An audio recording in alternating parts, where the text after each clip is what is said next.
Entonces, les decía, desde antes de la pandemia traíamos muchos problemas de salud mental. Con la pandemia esto se agudizó.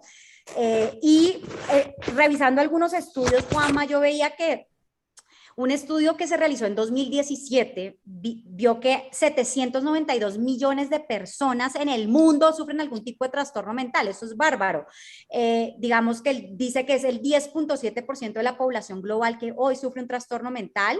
La depresión, pues, que continúa ocupando la primera posición entre los trastornos mentales, siendo las mujeres las que sufren más de depresión, el doble de mujeres que hombres, y viendo una cuestión muy crítica, sobre todo en América Latina, porque en los países de ingresos bajos y medios, más del 75% de las personas con trastornos mentales no reciben ningún tratamiento, ¿no? Entonces, ahorita pues tú nos contarás un poco, pero quisiera empezar como por la parte más general.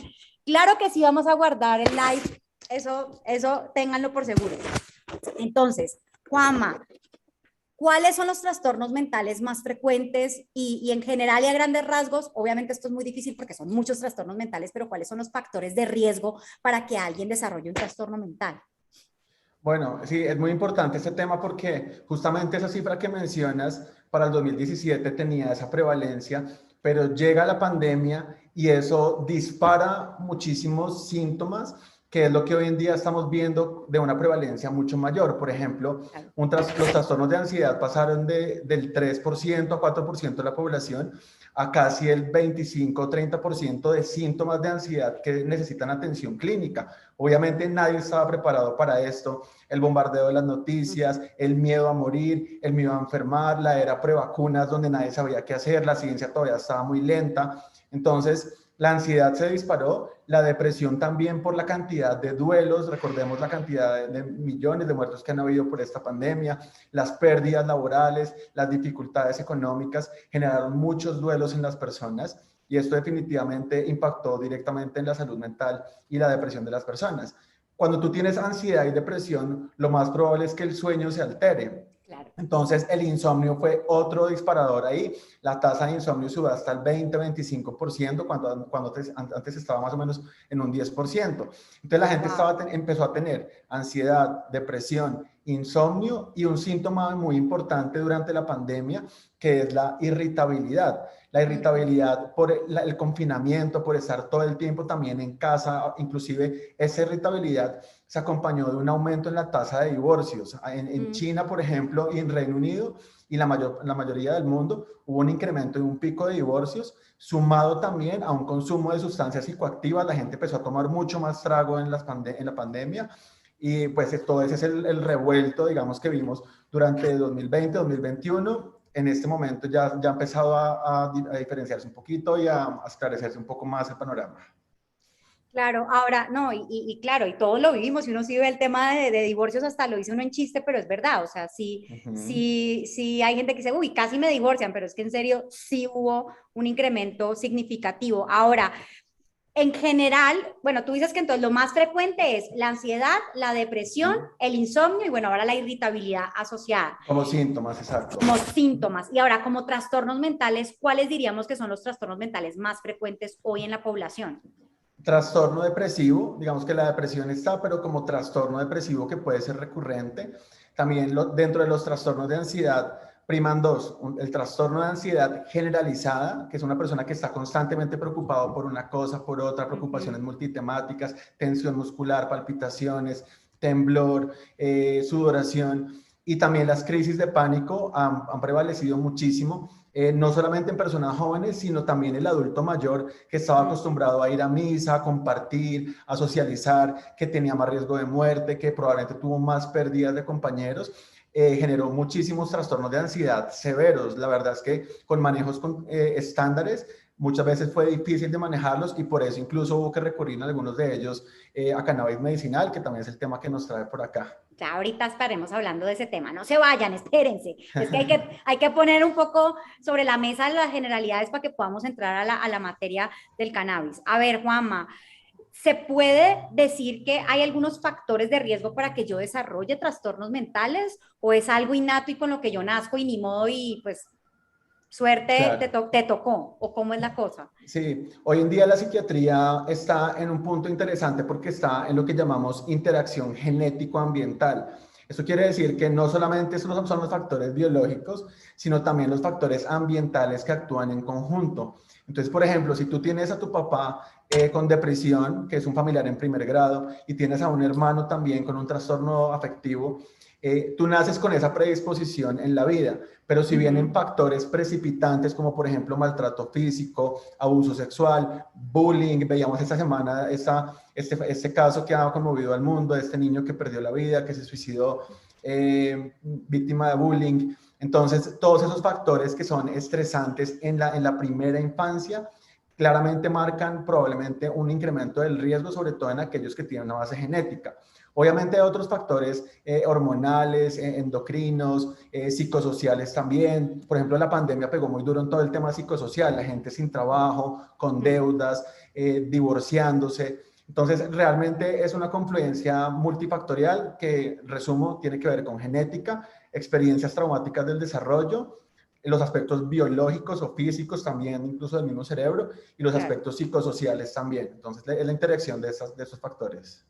Ya, no, súper completo, Juanma. A ver, y ahora, ¿puedo prevenir la aparición de trastornos mentales? O sea, si yo tengo algún tipo no sé, actividad física o alimentación o hay algo, aparte, obviamente la genética son factores que no se pueden modificar, pues, pero algunas otras cosas que podamos hacer para evitar esto. Sí, yo siempre lo menciono como en términos de profilaxis y le digo a los pacientes como, si usted se cepilla los dientes todos los días, se pasa la seda, hace el enjuague, pues probablemente va a desarrollar menos que enfermedades odontogénicas. Aquí es Claro. un poco lo mismo, obviamente todo empieza desde la infancia y hay que darle a los niños posibilidad para expresar las emociones, hay que favorecer la expresión emocional a través del ejercicio, a través de la música, a través del arte y a través de la palabra también, que el niño desde muy pequeño aprenda a identificar cuál es la emoción que tiene, que eso se Ujú, llama rabia y que eso se puede externalizar y que puede salir de sí. Entonces, digamos que la educación respecto a las emociones es muy importante. Lo otro es la actividad física regular, te ayuda evidentemente a bajar niveles de ansiedad, depresión, te ayuda a dormir mejor. La dieta sana, por ejemplo, hay muchos estudios hoy en día con la dieta mediterránea, que es una dieta rica en pescados azules, salmón, sardinas, atún, aceite de oliva, aguacate, baja en carnes rojas. Entonces, ¿por qué? Porque tiene micronutrientes que se sabe que hacen que el cerebro funcione mejor. Entonces, ejercicio, dieta mediterránea, buenos hábitos de higiene del sueño. La higiene del sueño tiene que ver, por ejemplo, con no tomar bebidas negras en la noche, con no hacer siestas durante el día, con hacer ejercicio en la mañana, entonces tener una buena calidad del sueño, dormir al menos 6 horas o 7 horas cada día de un sueño buen dormido. Tiene que ver también las actividades que tú haces para relajarte, como hacer meditación o yoga o mindfulness. Básicamente son elementos conductuales que tienen que ver con el autocuidado. Si uno se claro. consume en su vida laboral, se estresa, nunca para, nunca hace ejercicio, nunca come bien, duerme mal, pues todo eso son factores de riesgo que van a desencadenar probablemente en un cuadro afectivo. Claro, y el consumo de sustancias también, ¿no? De cierta forma, inclusive el tabaco y otras cosas que pueden llegar a afectarnos. Bueno, ¿consideras, Juanma, que hoy, ya para cerrar este tema como general de la salud mental y ya pasarnos al tema más del cannabis, ¿consideras que hay un estigma o actitudes como discriminatorias relacionadas con la salud mental y que de cierta forma eso hace que nos dé un poco de limitante o temor o hasta pena a veces pedir ayuda? Porque pues decimos, van a decir que estoy loco y entonces ¿cómo voy a pedir ayuda? O sea, sigue habiendo este tinte de discriminación hacia las personas que tienen un trastorno o alteraciones en su salud mental. Sí, por supuesto. Yo lo que siento es que en este punto hay una brecha generacional muy importante. Y A hay una ver. generación que, vamos a decirlo como de los papás, ¿no? Las personas que tienen probablemente más de 50, 55 años y de ahí para arriba. Depende mucho también del país, de la cultura. Pero muchos sí tienen esa imagen de que ir al psiquiatra es como tocar fondo, ¿sabes? Como que usted ya, y dicen, usted ya está como de psiquiatra, como si eso fuera el Mm, último estadio para mm, asistir, mm. para acudir a pedir ayuda. y realmente están influenciados mucho por las culturas de las películas, de las novelas, donde ven a la persona ahí meciéndose con camisa de fuerza, donde habla solo, donde es como casi una caricatura de una persona que está, entre comillas, y mal llamada loca. Pero eso influyó mucho, yo siento, en muchas generaciones, pero las nuevas generaciones están mucho más abiertas y hoy en día los psiquiatras y los psicólogos tenemos bastante consulta, hablando con colegas de otros países, etcétera, porque la gente consulta no solamente por enfermedades mentales mayores como una esquizofrenia o un trastorno bipolar, sino que la gente consulta también por problemas de insomnio, por problemas de estrés laboral, por duelos. Entonces la gente está mucho más abierta a cuidar y a hablar de su salud mental. Sin embargo, pues obviamente este estigma existe todavía, sobre todo con los medicamentos psiquiátricos. Muchas personas tienen miedo a medicarse, piensan que todos los medicamentos pueden producir dependencia o adicciones. Piensan que uno está aquí para embrutecerlos, me dicen así, para embobarlos, para sedarlos, y muchos tienen miedos que realmente hoy se han venido desestructurando gracias a la información también que hacemos en espacios como este y en otros, digamos, youtubers. Incluso en México hay unos muy buenos que hablan todo el tiempo de desestigmatizar, y estamos empujando desde la psiquiatría, desde las organizaciones también, la desestigmatización de la salud mental. De acuerdo, y que hoy también existe todavía como un acceso muy desigual o hay, no es tan equitativo el acceso a los servicios de salud mental. No todo el mundo tiene cómo acceder a un psiquiatra o a un especialista que pues le dé un tratamiento adecuado. Y aquí ya estoy viendo que tienen algunas preguntas muy interesantes. Ya las vamos a ir resolviendo y sigan poniendo ahí todas las preguntas que tengan porque vamos a estar encantados de responderlas. A ver, Juanma, en general y en forma ya sencilla, ¿cómo actúa? Ya hablemos ahora sí del cannabis y pues digamos que para quienes no sepan, Juan Manuel y yo nos conocemos hace ya mucho tiempo, hemos trabajado juntos en la industria del cannabis ya hace un buen tiempo en la industria del cannabis en América Latina y hemos tenido la oportunidad pues de avanzar un poco en la investigación y en el conocimiento sobre el cannabis. Y en ese conocimiento que hemos ido generando, pues que vale la pena entender cómo es que actúa realmente el cannabis a nivel del cerebro, ¿sí? Hoy sabemos que la planta de cannabis, si tuviéramos una planta de cannabis aquí enfrente de nosotros, vamos a tener más de 500 compuestos químicos, ¿verdad? Como siempre lo decimos, de los cuales están los cannabinoides, los terpenos, los flavonoides, etcétera. Y dentro de los cannabinoides tenemos dos que son como los actores principales de la historia que siempre les cuento.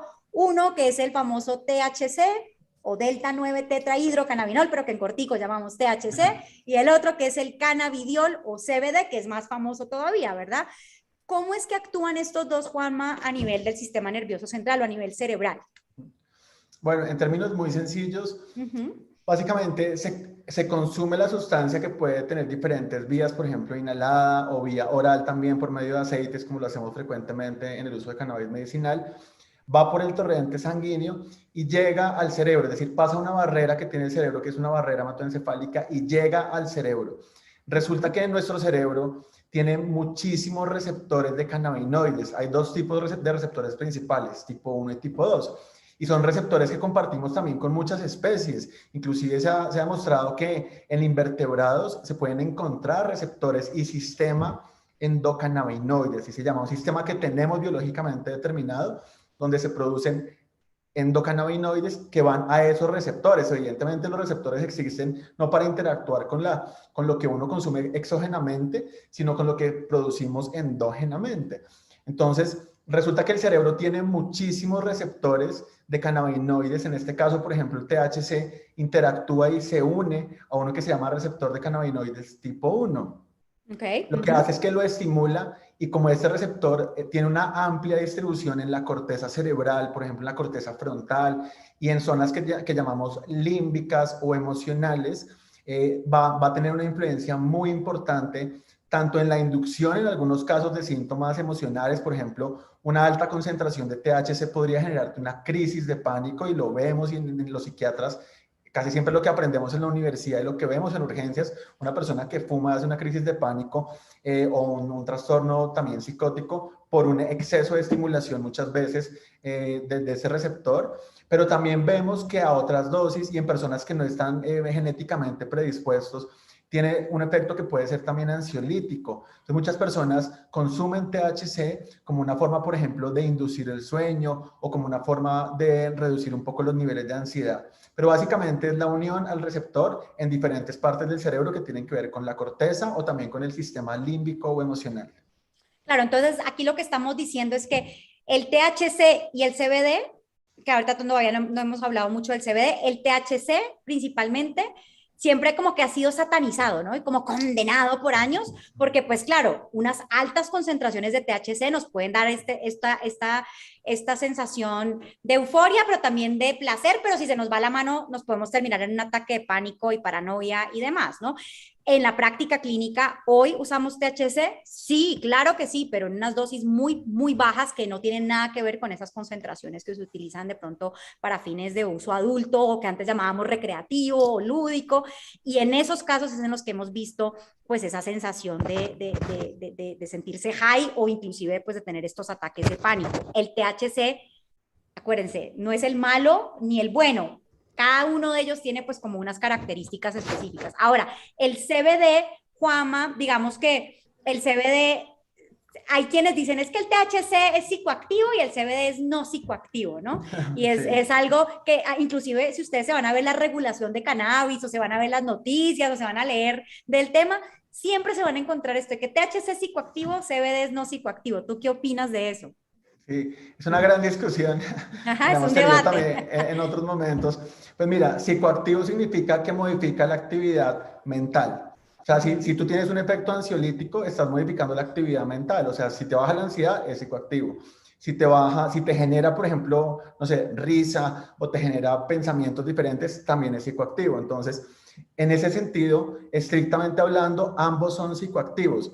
Hablamos más en términos de si pueden llegar a generar intoxicación o no, que es Ujú. como las clasificaciones tipo el DSM-5 han manifestado que cuando tú tienes una dosis por encima de un umbral, por ejemplo, de THC, puedes experimentar signos que ellos llaman de intoxicación, que puede ser ya ojo rojo, puede ser ya pensamientos de diferentes estilos, inclusive pseudofilosóficos, puedes tener taquicardia, puedes tener ansiedad, puedes tener cambios en la percepción del tiempo.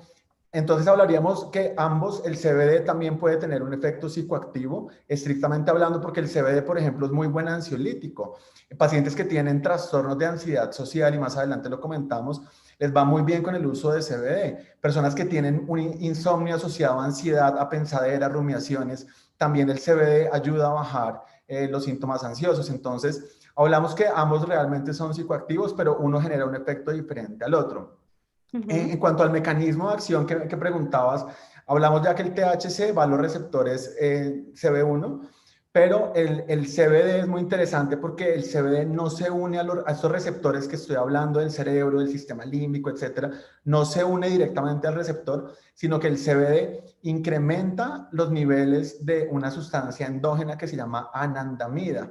Y la anandamida es una sustancia que el propio cuerpo la produce y que lo que hace es incrementarla y mediante este mecanismo generar una estimulación de los receptores de cannabinoides. Esto yo sé que puede sonar un poquito complejo, pero es que realmente el mecanismo de acción del cannabidiol es multimodal y tú lo sabes. Cuando uno lo revisa, no es un mecanismo de acción que va dirigido solamente a un receptor o a una enzima porque tiene que ver con procesos enzimáticos, sino que cubre un espectro importante de receptores que tienen que ver con la percepción del dolor, con la percepción, por ejemplo, de los estados de ansiedad, que tiene que ver, por ejemplo, también con la neurogénesis y neuroprotección. Por eso hay muchos estudios y más adelante mencionamos lo que se ha hecho también en Alzheimer con el cannabidiol.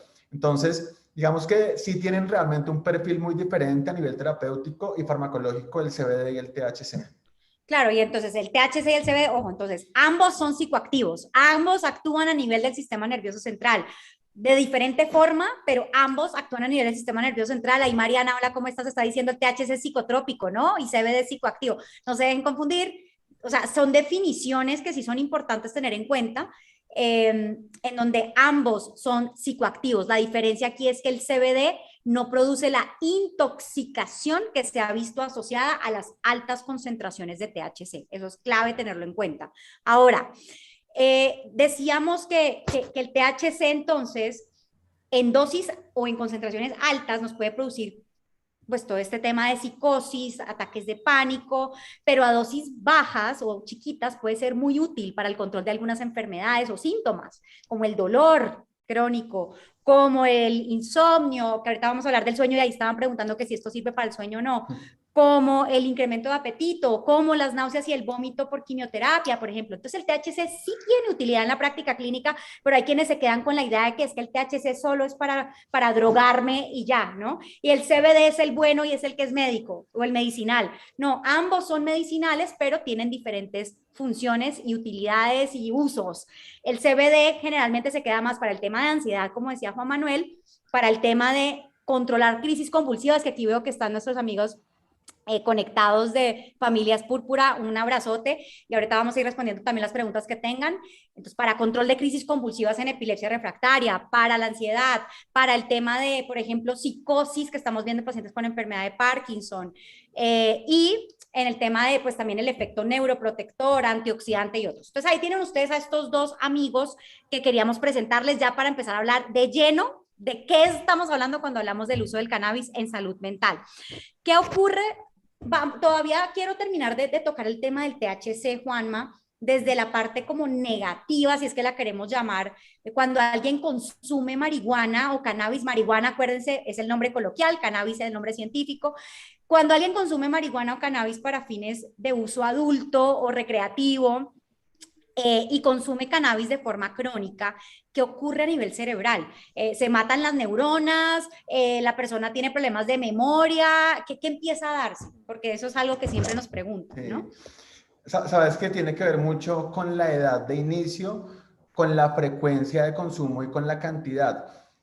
Hay unos estudios muy interesantes en adolescentes de 12, 13 años que empiezan a tener un consumo elevado de dosis altas de THC de manera frecuente, todos los días, 2, 3, 4 fumadas. Y entonces recordemos que el cerebro se termina de desarrollar hasta los 25 años. O sea, de mielinizar, la parte frontal del cerebro se termina de mielinizar o de conectar hasta los 25 años. Entonces, si uno le mete THC en todo ese periodo del neurodesarrollo, lo que sí se ha visto es que hay déficit en algunas áreas cognitivas. Entonces, son adolescentes que son más distraídos, que tienen más déficit de atención, que tienen dificultades en habilidades motoras. Inclusive algunos estudios pueden decir o muestran que puede impactar el coeficiente intelectual según el grado. Y aquí es donde viene todo el tema de la posible asociación versus causalidad, que es otro debate, del consumo crónico de THC en un adolescente y el riesgo de desarrollar una enfermedad mental mayor como la esquizofrenia.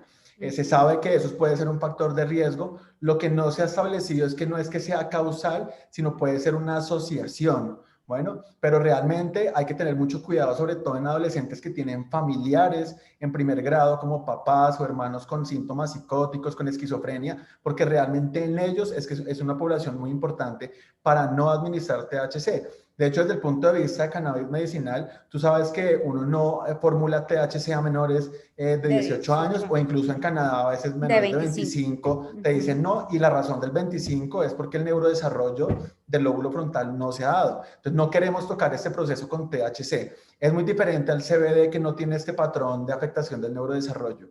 Entonces sí va a ser muy importante a este nivel. Claro, yo creo que aquí es fundamental recordar, el THC no lo damos. Entonces, en menores de 18 años, entre 18 y 25 es como una zona gris. En Canadá no lo podemos hacer. En otros países sí lo llegamos a considerar. El THC afecta el neurodesarrollo, afecta en algunos casos el tema de plasticidad sináptica, memoria y pues por supuesto que un uso pesado, un uso crónico de cannabis, específicamente THC, para fines lúdicos, recreativos o uso adulto. Cuando digo uso pesado, hay algunos que definen uso pesado como más de 4 veces por semana, dependiendo del gramaje que estén consumiendo en el cigarro, churro, porro, como lo quieran llamar, va a ser pues realmente el impacto que va a darse a nivel del sistema nervioso central y ni se diga a nivel pulmonar, ¿no? Que también hay algunos temas y hoy no estamos hablando del pulmón, pero lo menciono como por tenerlo en cuenta. Ahora, ¿existe, Juanma, esta famosa pregunta que siempre hacemos? ¿Existe adicción al cannabis? Lo que llamábamos adicción, dependencia, abuso, que hoy ya tiene otro nombre. Sí, realmente la psiquiatría es una especialidad médica que se actualiza constantemente en términos de clasificación y de diagnóstico y muchas veces tiene que ver con no generar estigmas.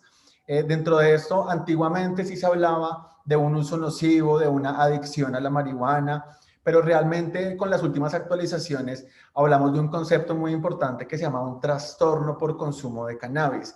Un Correcto. trastorno por consumo de cannabis es una persona que no solamente fuma constantemente dosis altas de THC, porque no existe un trastorno por consumo de cannabis con CBD, es con THC a dosis altas, pero no solamente que fuma mucho, sino simplemente la persona tiene un deseo que es persistente, que no puede controlar y que definitivamente cuando cesa el consumo tiene algunos síntomas de abstinencia, irritabilidad, arranca el insomnio, el malestar emocional y sobre todo los criterios fundamentales es que afecte la calidad de vida de la persona, es decir, que la persona por estar consumiendo le empiece a ir mal en la universidad, le empiece a ir mal en el colegio, le empiece a ir mal en el trabajo, tenga un rendimiento menor al esperado y además tenga problemas familiares, de pareja, es decir, que las diferentes áreas psicosociales se empiecen a ver afectadas por el consumo. Esto ocurre según los estudios, más o menos en un 9% de los consumidores pesados de marihuana. Es decir, tampoco es tan frecuente realmente y no hablamos de una adicción o una dependencia fisiológica como puede ser, por ejemplo, con el alcohol o como con la heroína, que pueden hacer síntomas de abstinencia tan severos como convulsiones o Ujú. delirium o inclusive la muerte por abstinencia alcohólica existe. Con la marihuana no se llega a ese nivel de abstinencia, pero sí la gente nota ciertos cambios emocionales y sobre todo es cuando afecta todo ese componente psicosocial, hablamos de un trastorno por consumo de cannabis. Claro, y aquí nos pone Chronically Angela, gracias por tu comentario. Dice, cuando estoy estudiando me cuesta retener más la información y debo tener un tiempo prudencial y evitándolo para no afectar mi desempeño. Sí, claro. Hay personas que dicen, no, yo llevo años consumiéndolo y manejo y todo y no me pasa nada y lo manejo y yo sé y me conozco y todo, ¿no? Pero ya cuando se le sale de las manos, sí hay síndrome de abstinencia asociado al consumo de cannabis. Obviamente esto va a depender de cuánto estén consumiendo, qué tan frecuente lo estén haciendo y además si están mezclando cannabis con tabaco, con mayor razón van a tener abstinencia, pues porque sabemos que para el tema de nicotina, pues esto ocurre ahora. THC recreativo con uso moderado, día de por medio, moderado, pero no sé qué es de moderado, genera repercusiones cognitivas negativas, que es moderado, ¿no? Pero digamos que es como el alcohol, ¿no? Cuando alguien consume alcohol, 2 copas, 3 copas al fin de semana y luego al mes otra vez, pues es casi, es que hay que empezar a equiparar un poco el consumo, así como lo hacemos con otras sustancias.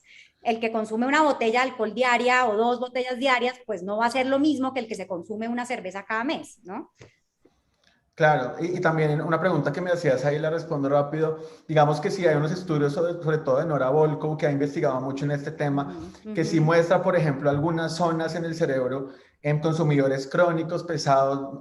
Veamos que no es todo el mundo, en cierta población sí pueden haber ciertas zonas de atrofia en una región que llamamos la precuña. La Uh precuña es -huh. una zona del cerebro que interconecta muchas partes, pero tiene que ver con la memoria autobiográfica. Entonces, digamos que yo creo que el mensaje aquí importante es que hay muchas respuestas con el cannabis que son idiosincráticas. Y así como hay gente que puede fumar y ser más creativo, hay gente que puede fumar y no se puede ver una película porque no entiende nada. Y tiene que ver Exacto. también con otros efectos de la marihuana y también de la calidad de lo que esté fumando, etcétera. Claro, no, por supuesto. Y ojo, estamos hablando del consumo crónico para fines no medicinales, o sea, el uso recreativo. Hoy, quien pregunte, ¿es que fumo o consumo cannabis en aceite para uso medicinal? ¿Tengo riesgo de desarrollar este trastorno por consumo de cannabis o esta adicción o dependencia que antes llamábamos? Hoy, digamos que no tenemos las cifras para decir que esto ocurra, pero les puedo decir que en la práctica clínica la probabilidad es cercana a cero que alguien que está con un monitoreo estricto, una supervisión por un especialista o un experto, vaya a desarrollar un trastorno por consumo de cannabis o esta adicción es cercana a cero, ¿no? Es exótico. Eh, bueno, sigamos, porque hay mucho por preguntar y yo creo que se van a ir resolviendo algunas de las dudas que han estado preguntando por aquí. Existe, Juanma, bueno, ahora sí, digamos, entonces ya hablábamos de esa pregunta que decíamos, ¿perjudica o ayuda? Entonces ya estábamos hablando de lo de perjudica. Ahora vámonos a hablar de lo de que ayuda. ¿En qué casos ayuda? el cannabis para cuestiones de trastornos mentales. ¿En qué enfermedades mentales el consumo de cannabis puede ayudar? Excelente pregunta, porque ahí es donde empieza el momento disruptivo, ¿verdad? Por mucho tiempo Mm, se creía que solamente generaba efectos nocivos en la salud mental, pero por ejemplo hay unos estudios muy interesantes, tanto en Brasil como en Reino Unido, etcétera, en personas que tienen algo que se llama un trastorno de ansiedad social o en ujú. fobia social. Son personas con miedo a exponer en público, con miedo a interactuar con gente nueva, que se ponen rojos, que les tiembla la voz, que sudan, que evitan ese tipo de situaciones. Resulta que hay unos estudios muy interesantes donde le dan 300 miligramos de cannabidiol, más o menos 30 minutos antes de una exposición ante un público, y las personas Ujú. tienen un desempeño muy bueno comparado, por ejemplo, con placebo, tan bueno incluso que lo comparan con el efecto de una benzodiazepina como el clonazepam. Entonces, para personas que tienen trastorno de ansiedad social o fobia social, la respuesta es muy buena. Yo lo he utilizado también muchas veces en mi consultorio y también he visto una respuesta interesante. Entonces, ansiedad, muy importante. Lo otro son personas, y aquí es el punto de interfaz tuyo y mío, personas que tienen dolor crónico, pero que Mm, además tienen síntomas de ansiedad y depresión. Y además una persona que tiene ansiedad, depresión y dolor duerme mal. Entonces, claro. este efecto multimodal del cannabis, y aquí podemos hablar del uso de CBD y de THC a dosis terapéuticas medicinales, no solamente Ujú, reduce el dolor crónico, sino que va a mejorar también los síntomas de ansiedad, depresión y muy probablemente empiezan a dormir mejor. Hay claro. bastantes estudios que muestran cómo el reporte en la calidad del sueño empieza a mejorar cuando hay combinaciones de CBD que tiene un efecto ansiolítico, pero el THC nos ayuda al dolor crónico y nos ayuda a inducir y a mantener el sueño. Entonces ya empezamos a ver cómo los mecanismos multimodales pueden hacerse de uso, por ejemplo, en personas con dolor crónico, ansiedad y depresión. ¿Para qué más se puede Ujú. utilizar también en la salud mental? Hay estudios muy interesantes en trastorno de estrés postraumático. Eso es una condición que la resumo, es una experiencia traumática que afecta la vida o que pone en riesgo la vida, por ejemplo, un accidente de automóvil o, por ejemplo, estar en una unidad de cuidados intensivos o un atraco, un hurto con pistola, con acuchillada. Y la persona después de esa experiencia traumática empieza a tener recuerdos constantes, intrusivos, no se puede concentrar porque viene el momento del abuso, del robo, tiene sueños y pesadillas. Esos Mm, pacientes requieren, claro, psicoterapias, medicamentos, un abordaje obviamente integral, pero algunos estudios, sobre todo en Israel, que publican muchísimo de estrés postraumático y cannabis, muestran cómo hay una reducción súper importante de las pesadillas, Mafe. Y esto para exacto. mí como psiquiatra es muy importante porque tú le puedes bajar la ansiedad a alguien, le puedes bajar un poco el estrés, la actividad autonómica, pero las pesadillas es un síntoma muy difícil de quitar. Prácticamente no hay medicamentos que uno pueda dar para quitar las pesadillas. Y esos estudios con cannabis medicinal muestran que incluso con dosis bajas de THC hay una Exacto. reducción muy significativa de las pesadillas, que esto también se ha visto, por ejemplo, en veteranos de guerra de Vietnam en Estados Unidos, que tienen un uso, digamos, recreativo o adulto, y también tienen las tasas de síntomas de estrés postraumático muy disminuidas, como si tuvieran un autotratamiento al estar fumando. Entonces Claro. tenemos trastorno de ansiedad social, tenemos ansiedad y dolor, ansiedad, depresión asociadas a dolor crónico, tenemos estrés postraumático, también se ha utilizado por ejemplo, en personas con esquizofrenia refractaria. Hay un estudio muy bonito de Maguire publicado en la American Journal of Psychiatry que tiene pacientes con esquizofrenia. Refractario quiere decir que no les funciona nada, o sea, que Nada. les han dado Ujú. medicamentos y siguen con síntomas psicóticos, alucinaciones. Ellos utilizaron dosis bastante altas de cannabidiol, aproximadamente 800 o 1000 miligramos, como coadyuvante. Coadyuvante quiere decir que tenían sus medicamentos de base y ponían cannabidiol y sorpresivamente empezaron a bajar los síntomas de psicosis, es decir, las alucinaciones, los delirios, empezaron a bajar de una manera muy significativa y lo publicaron hay varios estudios que han empezado a mostrar este efecto que se llama antipsicótico también. Y ya por último, que lo podemos hablar más adelante, también el uso que se ha dado también en demencias. Todos sabemos que la enfermedad de Alzheimer, las demencias vasculares, tienen muchos síntomas comportamentales. Hay agresividad, hay agitación, etcétera. Y se ha empezado a utilizar el cannabis medicinal. Hay muchos estudios con THC a dosis bajas, a microdosis, dosis menores, digamos, alrededor de los 5 miligramos, podrían estar allí, Ujú. donde vemos que no solamente bajan un poquito la agitación, sino que aumenta el apetito. Entonces, ahí lo vamos mencionando y mencionando más adelante, clarificando. Entonces, vamos a ir puntualizando. Entonces, en el tema de ansiedad, trastorno de ansiedad social es el que más se ha estudiado, ¿no? Basta ya esto de, es que me siento un poquito ansioso y entonces voy a tomar cannabis. Todavía para eso, no. Es que mañana tengo un examen y estoy un poquito ansiosa, entonces voy a tomar CBD. No. Para lo que tenemos hoy mayor evidencia desde la ciencia en estudios en seres humanos es para el trastorno de ansiedad social, que ya decía el doctor Juan Manuel, pacientes que tienen esta fobia de socializar, de hablar en público, y por eso los estudios han hecho a estas personas empezar a hablar en público. Alguien decía aquí que es diferente en los estudios controlados versus lo que se hace digamos, por fuera de estos estudios. Estoy de acuerdo, y por eso hoy usamos otro tipo de estudios no tan controlados como los estudios, el real world evidence o evidencia de la vida real, que nos ayuda a complementar a esos estudios tan controlados. Eso es lo primero. Segundo, ya decía Juan Manuel, el trastorno de estrés postraumático. Bueno, no, espérense. Y en la ansiedad, Juanma, tú decías el tema de dolor crónico, que sí es fundamental. La ansiedad es sumamente frecuente en una persona con dolor. Por ejemplo, una persona con fibromialgia que no sufra de ansiedad es rarísimo, ¿no? O el tema de la ansiedad también, que de pronto eso no lo mencionaste, asociada al cáncer, que yo veo mucho el paciente paliativo, la ansiedad asociada al cáncer, sí puede haber un beneficio específicamente del CBD.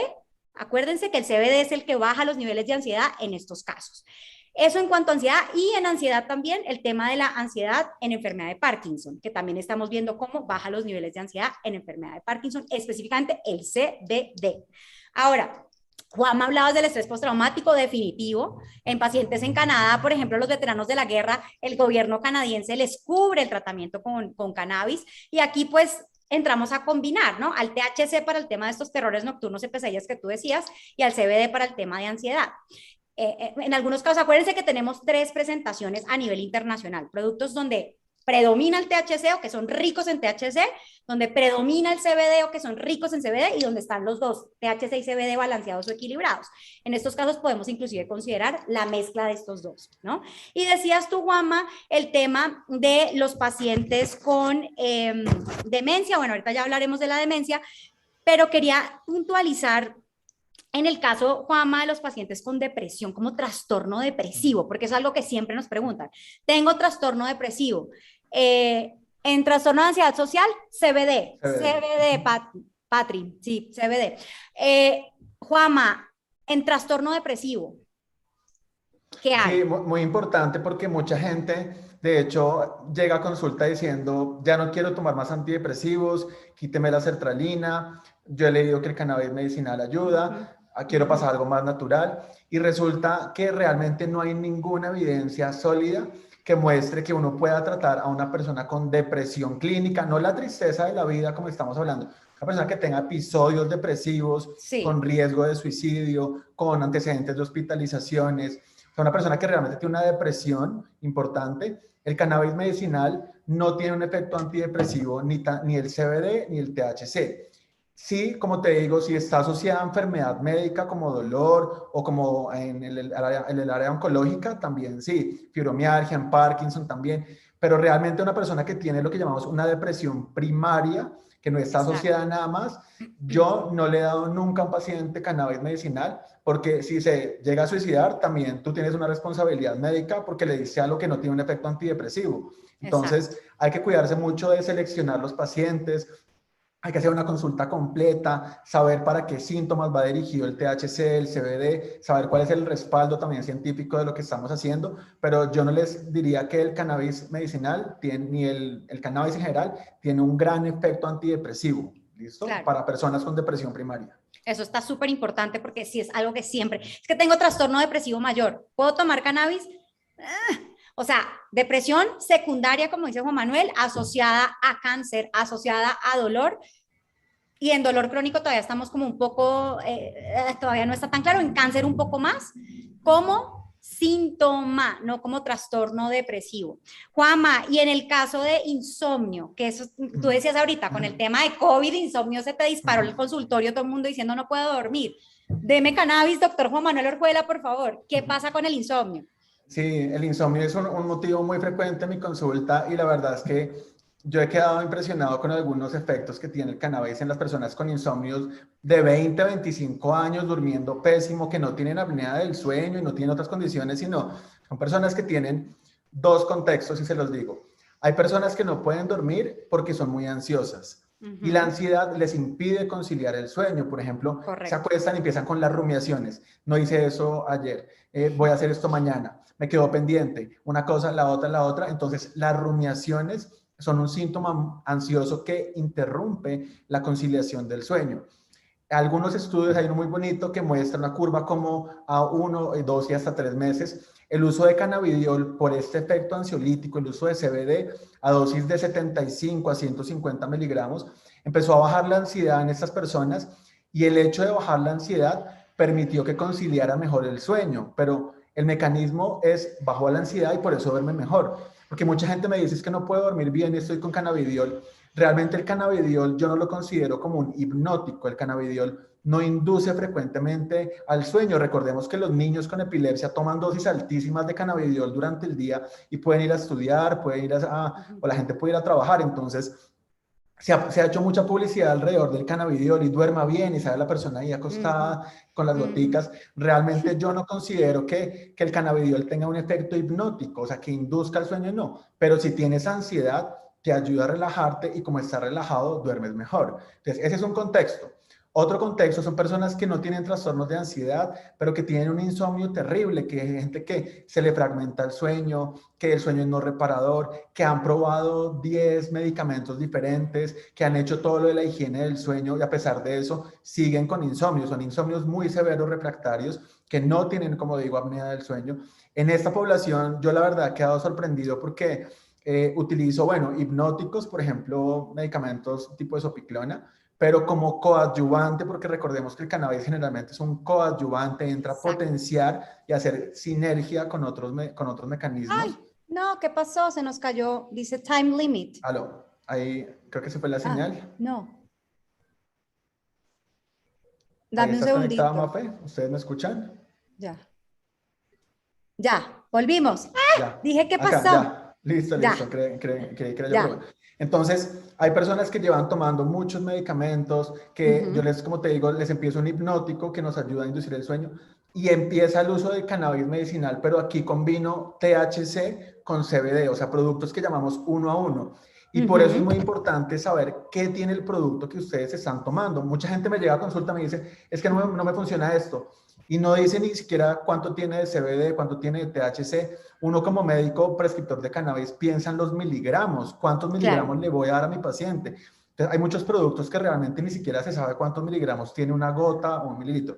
Entonces, en esta población funciona muy bien combinar THC, porque el THC a dosis bajas induce el sueño, permite inducir exacto. y mantener el sueño, y el CBD tiene un efecto ansiolítico. Entonces, me ha funcionado, la verdad, muy bien con insomnios que son refractarios, gente que logra empezar a dormir, pasaba de dormir 2 a 3 horas a dormir por lo menos 5 o 6 horas, gente que se demoraba a conciliar 3 horas el sueño, ahora concilia en media hora, y realmente veo en mi consultorio cómo impactan la calidad de vida, y alrededor de eso, claro, todavía hay que hacer mucha investigación, pero creo que es un área que se debe explotar mucho en personas con insomnio refractario. Claro, yo creo que en el tema de insomnio, casi todos los estudios que tenemos, Juanma, son estudios en pacientes con dolor crónico. Por lo que tú decías, paciente tiene dolor, no duerme porque le duele, entonces se convierte en un círculo vicioso y además se siente ansioso, entonces es una mezcolanza de síntomas y en la mayoría de los estudios que se hicieron para dolor crónico eran con THC y por eso siempre decíamos como es que el THC es el único que sirve para el sueño. Ahora, el CBD, como tú bien decías, no ha mostrado ser inductor de sueño como tal, pero, e inclusive, ojo con el CBD, porque si les dan esa propaganda de que quieres dormir mejor, Sí, toma CBD, exacto. goticas de CBD, acuérdense, esto no es en gotas, como yo siempre les digo, esto es en mililitros, con una jeringa dosificadora, como siempre lo debemos utilizar, eh, siendo muy estrictos con la dosificación, y el CBD, inclusive hay personas que puede hacer el efecto contrario, puede haber un efecto paradójico con CBD en algunos casos, pacientes que me han dicho, doctora, tomé CBD en la noche y no pegué el ojo en toda la noche, estuve peor que nunca, porque resulta que hay algunas personas que el CBD les puede dar el efecto contrario, todavía estamos tratando de entender por qué, tratando de estudiar por qué en algunos casos ocurre esto, pero entonces lo que hoy estamos haciendo, y Juanma, yo también hago lo mismo en pacientes con dolor crónico y pacientes con cáncer, que también tienen mucho tema de insomnio. En la noche llegan los pensamientos de, en la noche es cuando la gente se muere, me da miedo morirme, tengo más ansiedad. Entonces, en la noche hay mayor insomnio en los pacientes con cáncer. Vemos que el THC con CBD en una proporción 1 a 1 o balanceada ha sido sumamente útil en esta población. ¿Falta estudios? Sí, pero bueno, ya por lo menos en la práctica clínica estamos avanzando. Juanma, el tiempo va volando y quisiera preguntarte, bueno, tú ahorita ya hablamos de trastornos depresivos, ya hablamos de trastorno de ansiedad social, ya hablamos de insomnio, ya hablamos de estrés postraumático. Preguntaban ahí para el síndrome de Tourette, me parece súper interesante. Para los que no sepan, el Tourette pues es este trastorno donde hay estos tics y pues, todos estos movimientos anormales. No sé, Juanma, si quieras mencionar algo rapidísimo del Tourette. Sí, digamos que hay algunos estudios que sí muestran que puede haber una reducción en la frecuencia de los tics, pero las muestras son pequeñas, la evidencia es baja, sobre todo pues, los que ven movimientos anormales. Tenemos a una colega, Xiomara también, ojalá nos esté escuchando, nos ha reportado también que sí, lo ve en la consulta y puede ser útil en estos casos. Efectivamente, en Canadá les puedo contar que nuestra experiencia con pacientes de Tourette, casi todo ha sido con THC principalmente, ayudando pues de forma significativa en el control de síntomas. Pero ojo, porque el Tourette empieza muchas veces desde chiquitos. Y habíamos dicho que THC no lo damos en menores de 18 años. Entonces, es un poco complejo hoy por hoy la situación. Ya cuando llegan, digamos, a ser mayores de 18 o 25 años y empezamos a usar THC, vemos un impacto significativo en el control, sobre todo de los tics y de la ansiedad que tienen estos pacientes. Y ahora sí, la vega especialidad del doctor Juan Manuel Orjuela, que son las demencias. Las demencias, el típica pregunta, doctor, doctora, ¿funciona esto en pacientes con demencias como enfermedad de Alzheimer u otros tipos de demencias?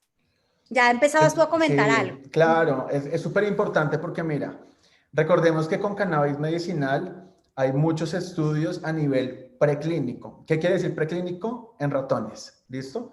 En ratones, entonces a los ratones los pueden inducir a tener enfermedad de Alzheimer, pueden inocularle la proteína que genera el Alzheimer y uno puede tener un ratón con Alzheimer. En estudios preclínicos se ha visto que sí, el uso del agonismo o el mecanismo que es por los receptores tipo CB2 puede incrementar, por ejemplo, que el cuerpo mismo o las interneuronas y lo que llamamos la microglía, que son otras neuronas, se empiecen a comer estas proteínas anormales del Alzheimer, incluso también otras proteínas como en la enfermedad de Parkinson, que son enfermedades neurodegenerativas. Entonces, digamos que si uno mira los estudios en ratones, es muy interesante empezar a pensar en un mecanismo de neuroprotección, de neurogénesis, y que está claramente allí identificado. ¿Qué es lo que pasa? Que pasan esa información de un ratón y dicen, el CBD cura el Alzheimer. Entonces ahí la publicidad siempre está mintiendo porque los estudios son en ratones. ¿Qué estudios hay en este momento en demencias con humanos? Si hay estudios para el manejo de síntomas comportamentales, o sea, la agitación, la ansiedad, la psicosis, la depresión, el bajo apetito, sobre todo algunos estudios hechos, inclusive ya hace un buen tiempo, en los 90 se utilizaba mucho THC sintético, que es el dronabinol y ese tipo de sustancias, y allí mostraba ya un elemento muy importante que siempre lo comento, y es que no solamente empezaba a bajar la agitación, sino que además empezaban a comer mejor las personas con Alzheimer. Recordemos que en el Alzheimer siempre la comida empieza a saber menos, empiezan a bajar de peso, es difícil que consuman alimentos porque básicamente no saben tan bien. Y el THC tiene esta ventaja que tú también lo ves en los cuidados paliativos, en personas que tienen cáncer, etcétera, cómo aumenta el apetito y el gusto por la comida. Entonces, hay un estudio muy bonito que muestra cómo los pacientes con THC a dosis más o menos de 5 o 10 miligramos de dronabinol fueron subiendo el índice de masa corporal y fueron bajando en temas de agitación. Pero igual nos faltan más estudios con mejores diseños, controlados, dobles ciegos, aleatorizados, y no podemos dar una indicación muy contundente sobre el uso de THC en esta población. Yo sí he utilizado también CBD como un coadyuvante en esos pacientes que están agitados constantemente, que están muy ansiosos, que están inclusive predispuestos a la irritabilidad, muy impulsivos. Me ha tocado llegar a dosis más o menos de 300 miligramos y he encontrado cierta respuesta en algunos de ellos, no en todos, pero sí las familias al final quedan contentas.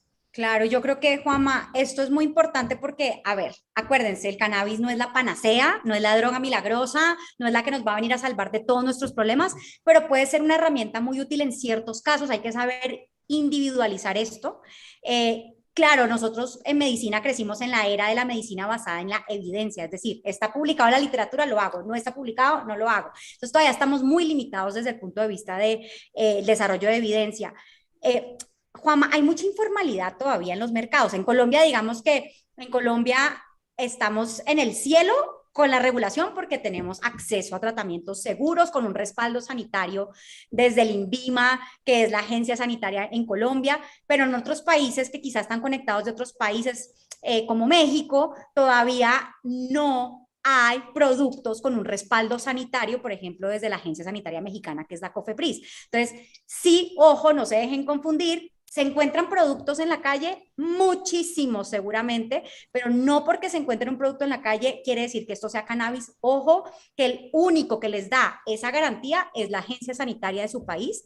Eh, Hoy estamos ante una situación muy crítica en el caso de México, en donde los pacientes están accediendo a tratamientos que no cumplen con estándar de calidad, productos que a veces ni siquiera tienen cannabis. Y eso lo vivimos en Colombia en algún momento y todavía lo seguimos viviendo en Colombia. A pesar de que ya hay una regulación, siguen llegando los pacientes con el frasquito a donde el doctor Juan Manuel, me estoy tomando esto, ¿qué hago? ¿No? Claro, y sabemos que algunos de ellos, ahí te interrumpo, pueden tener contaminación con hongos, con bacterias y sobre todo si el cultivo no tiene un buen diseño, sabemos que la planta de cannabis absorbe metales pesados como Exacto. plomo, selenio, etcétera, que son claramente neurotóxicos. Entonces, cada vez que a mí me llega alguien diciendo, mire, compré esto aquí en el Transmilenio o en el mercadito de las pulgas, yo inmediatamente digo, ojo, porque puede tener alguna contaminación y lo peor de todo es que no sabemos realmente la concentración de cannabinoides.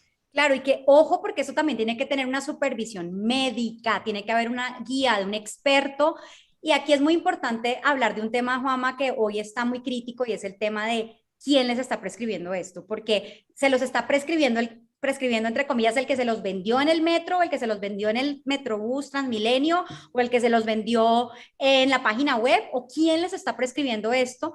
Que realmente tiene que ser un médico que esté preparado, entrenado en la prescripción de cannabinoides, un médico que además esté libre de ataduras comerciales. Hoy desafortunadamente, y me duele decirlo, hay colegas que están prescribiendo cannabis porque les pagan y les dicen, doctor, te pago tanto por cada frasco que prescribas. Eso está por fuera de cualquier código de ética profesional y me duele decirlo porque lo sé, ¿no? Pero hoy es muy importante que si ustedes van a recibir un tratamiento con cannabinoides, vayan con un especialista que les haga una historia clínica completa como la haríamos para cualquier otro tratamiento y pues que se lleven pues un tratamiento que realmente ustedes sí necesiten y que sí sean candidatos a esto.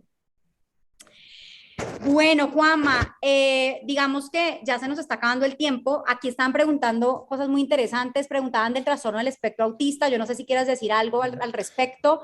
Sí, sabes que sí. Sobre todo en Israel hay unos estudios bien interesantes liderados por el doctor Rafael Meshulam, Uh -huh. donde toman población autista o con trastorno del espectro autista de alrededor de 12 años. Y sabemos que el autismo no solamente hay problemas del lenguaje y de la socialización, sino que también a veces hay irritabilidad, hay explosividad, impulsividad, hay autoagresiones, hay heteroagresiones. Y en Exacto. esta población se ha mostrado cómo el uso de cannabidiol, obviamente porque son niños, recordemos que niños solamente es CBD, como el uso de CBD a dosis más o menos de 60 miligramos al día, es muy variable, puede reducir de manera muy importante este tipo de síntomas comportamentales, pero tampoco es que mejore, por ejemplo, la cognición o el lenguaje o la socialización, ¿no? Porque la gente ya también dice, ya, la cura del autismo es el cannabis y resulta que no. Pero Sí. sí, es cierto, busquen los estudios hechos por Meshulam en Israel y hay como un par de estudios inclusive publicados en Nature que vale la pena revisarlos. Yo diría que sí, yo no veo niños en mi consulta, no soy psiquiatra de niños y adolescentes, pero sí sé que ya hay evidencia al respecto. Y muy pronto vamos a tener un live al respecto, se los prometo, con un neuropediatra que Juan Manuel también conoce y que pues, realmente nos puede orientar con esto. Última pregunta, ¿creen que el delta 8 THC será un cannabinoide clave en el manejo de alteraciones de salud mental? ¿Tú qué opinas? Pues mira, yo veo a cada rato publicaciones de, como son más de 100 cannabinoides, ¿verdad? Entonces del CBG, el CBP, CBT, etcétera. Y entonces dicen, ya, entonces el CBG sirve también para antipsicótico. O sea, ni siquiera sabemos bien el CBD y el THC, que son los más utilizados, para qué sirven de verdad. Entonces, yo creo que hay que hacer una pausa y investigar bien lo que tenemos, que es el Delta 9, y ya después vamos pasando a los efectos de los otros, porque siento que hay como una premura en decir que todos los cannabinoides tienen como una función diferente y se han empezado a clasificar, y realmente yo siento que esto está todavía muy, muy en pañales para aseverar que sirve o no para la salud mental. Estamos en la infancia de la investigación, acuérdense de eso. Llevábamos 100 años de prohibición y por eso estamos todavía entendiendo, queriendo entender. Apenas vamos, hay gente que me dice, es que doctora, ¿cómo puede ser que una planta de 500 compuestos químicos se reduzca a 2, al THC y al CBD? Bueno, es que vamos paso a paso. En unos años, si Juan Manuel y yo nos volvemos a juntar a un live, espero que sí, y que la vida de pronto ya es en el metaverso, quién sabe, y hablemos de otros cannabinoides, quizás estemos hablando del Delta 8 o del CBG o del CBN o de los demás que Juan Manuel mencionaba, pero hoy la evidencia todavía no es clara y el Delta 8 desafortunadamente se ha popularizado mucho en Estados Unidos, sobre todo por las limitaciones que hay para el Delta 9 tetrahidrocannabinol, como conocemos al THC, y todavía no estamos listos para decir si esto realmente es la indicación pues maravillosa para los trastornos de salud mental. Juanma, se nos acabó el tiempo. Te agradezco de corazón haber estado hoy aquí con nosotros en este live. Gracias a todos los que se han unido. No sé si quieras dejar un mensaje final y responder a la pregunta del live. ¿El cannabis ayuda o perjudica a tu salud mental? Depende de la edad de inicio, depende si es un uso recreativo de adulto o un uso médico, depende de la idiosincrasia, la misma biología y genética de la persona, depende de las dosis, pero lo que sí sabemos es que el cannabis ha llegado también para traer beneficios a muchas poblaciones, y a mí lo que me gusta es que uno transversalmente puede utilizar el cannabis para epilepsias refractarias, para temas de dolor, y la salud mental se está quitando ese estigma del uso nocivo del cannabis, y realmente cada vez más somos más médicos y psiquiatras los que estamos empezando a utilizar de una manera sana, segura, con una buena historia clínica y pensando también en efectos adversos, interacciones medicamentosas que no lo hablamos, el uso de cannabis. Entonces, yo diría que viene para traernos beneficios y hay que tener un uso muy responsable y muy honesto. Honestidad, ante todo, a la hora de utilizarlo. Ay, no, ¿qué es esto? ¿Por qué se me está saliendo de Instagram? Creo que Déjame se fue ver. Mafe otra vez. Ah, ya, Ya, perdónenme. volviste. Me entran como unas llamadas de alguien que está muy intensamente queriendo que conteste. Muchas gracias. Te mando muchos besos, Juanma. Honestidad, como decíamos, es muy importante que se sigan informando. ¿Dónde te pueden seguir, Juanma, y dónde pueden tener una consulta contigo quienes quieran tener una consulta con el doctor Juan Manuel? Sí, básicamente toda mi información está en mi página, es www.juanmanuelorjuela.com. Ahí pueden encontrar todos los estudios, las publicaciones que he hecho, las investigaciones y también mi teléfono de contacto. Entonces, www.juanmanuelorjuela.com.